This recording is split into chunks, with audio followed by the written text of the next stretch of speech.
What's up, everyone? Happy weekend. Welcome to the Weekend Zone. I'm Britt Johnson. I'm here with Matt Demecki and Chris Clark. What's up, guys? Good. You know what, Matt? I'm very impressed with you in 2018. You've been like, I've been doing really well. Like I've dressing, been doing really well. you know, like. I don't like getting called out what I wear. Don't take the compliment by complimenting yourself, though. You just gotta say thank you. Yeah, just like, yeah, I am the shit. Yeah, you're right, man. I'm just really well. You know, I'm just trying to. 2018, I just gotta go. Okay. Okay. Well, let's talk some NBA trade deadline because it is rapidly approaching. February 8th is actually the deadline. So today, let's chat about who we think would be a good fit and where and why and, you know, all that fun stuff. Matt, who you got? Who do you think should go where and why? I know I don't want to give the cliche answer of Paul George or DeAndre Jordan or any of those guys. He's going to. You know what? I'm actually going to have to say Kemba Walker. I've been hearing about that. But where? I think, personally, I think he should either go to the Heat or I think he should go to the Knicks. There it is. I was waiting for it. But I think he should go to the New York Knicks. Would you like him on the Knicks? It depends, though, because from what I was seeing with that is I'm a fan of our pick, Frank Ntilikina. I like him. He's the second youngest player in the league. He shows signs. I think he's going to be a good player in the long run. But to give him up for Kemba Walker, I'm on that line where it's like, you know what, we should because Kemba Walker is Kemba Walker. But at the same time, Kemba Walker, I mean, he's had some teams and he didn't really show up with those teams. So I'm half and half with that move. But you think if Kemba Walker goes there along with Porzingis, they have Porzingis there, that's going to attract free agents, especially. You know, but it's going to attract free agents without Kemba Walker. But I think especially if we get in the playoffs with this team that we have right now, we're teetering that line. I'm not really worried about attracting free agents. I'm worried about us continuing to go upwards and winning. Knicks 2019. Is that what we're saying right now? I love the Knicks, but I'm not stupid. but yeah, but if you said for the Heat though, like why and for who are you getting rid of Dragic in that? Or I would probably get rid of Dragic, and I'd probably give up. I'd probably just give up another pick. Yeah, you know, because I mean the Heat are garbage right now, and I think if you put Kemba Walker on that team along with Whiteside and them, I mean that could be a solid team in the East. You know, so. What you got, Chris? I was actually going to bring the Kemba one, but I'm still half that. I think, outside looking in, I think the Lakers need to make that move, man. Get rid of Clarkson and Randall. Let those two, let them go and get, I don't know what to get for them, but something needs to happen. They need more, because they're still ball stoppers on that team. When the Lakers play well, they move the ball, but when Julius Randle and Jordan Clarkson get the ball, the game just shuts down. It stops until they get the ball back to, like, you know, Ennis and Alonzo Ball and stuff like that. So I think I went to a Lakers game last week, and Clarkson was killing it. He hit like 4 threes. Good for him. He does that every other week, maybe. You know, he maybe does that. But I'm not saying he's a bad player. It's just he doesn't fit that new Laker team. He needs to stop talking to Jenner. Or Jenner, you're right. I mean, without that, he's trash. Like, I'm not, you know, it's stats, it's facts, you know, like. Stats facts. I am surprised you guys didn't mention this one because I think it's one of the biggest trades that we're talking about. DeAndre Jordan. Yeah. Like DeAndre Jordan, I think will go to the Bucks. I would like Brogdon, and I would like Henson in return for that. Plus a pick or something. That's good. I would give up Brogdon. Jordan, like, Jordan deserves that. I don't.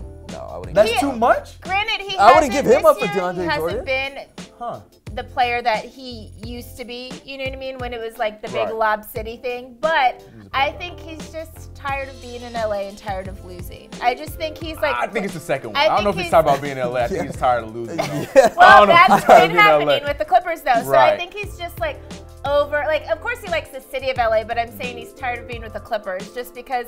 You know, as a Clippers fan, I know we get to that second round or, you know, we get there and then we don't get there. We think we're going to have a great season and everyone gets hurt. So it's like he's just kind of tired of that happening. And I think he would mind switching up things. I would say Cleveland. I think I really like that move too. I think Cleveland would be a great fit for him. I don't know if it's going to happen, but that move makes the most sense for both teams. It does. Because they need a defensive stopper in Cleveland, and Tristan Thompson, when he wants to be, he actually has a little bit more offense in his game. I can't have Tristan Thompson and Blake Griffin both dating Kardashians, both on the Clippers. That does it not help my makes the team. most sense. We just that's a front. Chloe don't have to move and everything. You're just saying that because you're a Lakers fan and you want to be the best in LA again. We're not going to be the best in LA for a long time, so I mean, if Tristan Thompson comes to the Clippers, yes, you guys will be. We're like what, bottom half right now. We'll drop to last place in the Western Conference if that happens. It's a good trade. If that opportunity comes up, obviously Cavs shouldn't trade that pick. If it's Tristan Thompson and somebody else, I mean, it would be a good trade. I think but that pick is huge. I never heard that one. I 100% think this trade is happening. I haven't seen or heard that one. I think that's a good move, Brogdon, and because they have Bledsoe. Brogdon he's still doing better than he was last year, and he was the rookie of the year. Yep. I think that's a good move. I think it's a solid move as well. Yeah. Yeah.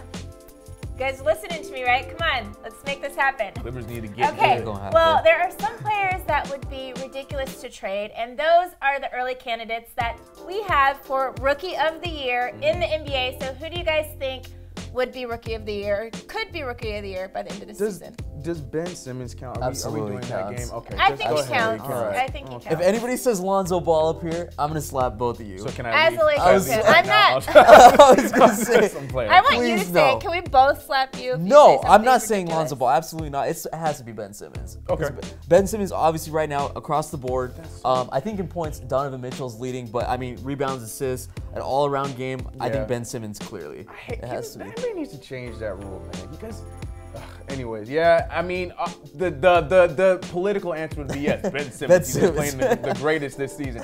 But I gotta give love to Jason Tatum, man. That's Jason who I'm Tatum, picking. He's been It's my boy. For a while. He was shooting over 45% from the three-point line as a rookie. I think it was even as high as 50% from the three. He's growing up fast with a team that needed him to grow up fast. Right. Him and Jaylen Brown, but Jaylen Brown's not a rookie. It's just you can't. They're still #1 in the East. Because a large part because of him. Right. I think he gets situations overlooked because he's not technically the focal point of the offense. Exactly. But he's such a great player. I mean, he's consistent, 14 points per game, 5.5 rebounds, about two assists average. But like, I just think he's just consistent. I just think long run, he's just great. He's just so great. And I like him. Well then, okay, so then since you... he's awesome. Look, I think Jason Tatum's a fantastic player. I think he's just in the best situation right now with Kyrie there and Jaylen Brown and I Horford. think that's not, for a Rookie of the Year, that's not the best situation because he doesn't get to stand out as much as he could have. Wait, who's in the best situation then? Well, I would say a guy like Ben Simmons is probably in a better situation What? because he doesn't have I crazy would stars say on Donovan his team. Mitchell because the thing is there's no one else. Like he can be the star of that team. Donovan Mitchell, I would say, is like my number 3 for Rookie of the Year. I think he has the best situation, but I don't agree with that statement either. They still, Ben Simmons is playing great, but the Sixers are still not in the playoffs. They still have a long ways to go before they become a playoff team, even with Embiid and Simmons. So I don't even put him in the best situation. Do we forget that the Celtics were in the Eastern Conference Finals last year? Different team. That's a completely different team. team. Look at the team. It's completely different. And everyone thought the team was going to be horrible after Gordon Hayward didn't play. And I don't know. I just think he stepped up when he needed to step up. He wasn't supposed, I even think prior to the draft, a lot of people didn't even think he was going to go as high as he was going to go. I was surprised that he went that high. I was happy that he went that high. I said it from the beginning. I'm sure we have old Fumble footage about it. But a lot of people didn't expect him, and they were upset. Why would they pick Jason Tatum right now? You know what I mean? There's so many other great players, but he ended up living up to what he was supposed to live up to. And in my opinion, and some, I think. Yeah. And some. But okay, I just gotta ask you though. So you wouldn't even put your boy Ball in the top 5? In top 5, I would. Okay. But he's not Rookie of the Year. No. I mean, he's the most popular rookie, but he's not Rookie of the Year. Yeah. No way. I'll put Kuzma above him. Stop! Honestly. Oh my God! I put Kyle Kuzma above him. Over the Kuzma train. I like Kyle. He's a great scorer, but he doesn't do anything else for the team. That's why they still lost, even when he was leading the team in scoring. And I'm just over the Kuzma train. Overhyped. Good for him, though. All right, well, I guess we'll move on because I really messed him up. He's really upset. So we're just going to do this really quick because there's another date that is approaching soon, and that is the NFL Draft. Last day to declare is January 15th. Most of the players that we expected to declare have already done so, but I'll just list a couple people, and then you tell me what team you guys think that they should go to. Sam Darnold, USC quarterback. Broncos. I put him on the Broncos. Undrafted, no.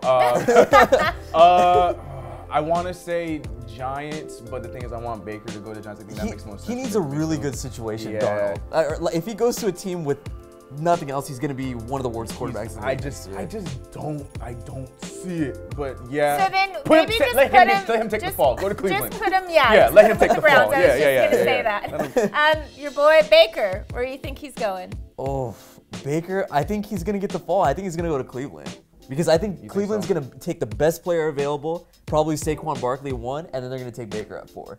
That's what I think. Get a quarterback, get the best player available. Well, yeah, I hear what you're saying. I want, and for him to be a good player, I want him to go. I think the Giants. I would like to see him go to the Giants. That'd be a good move.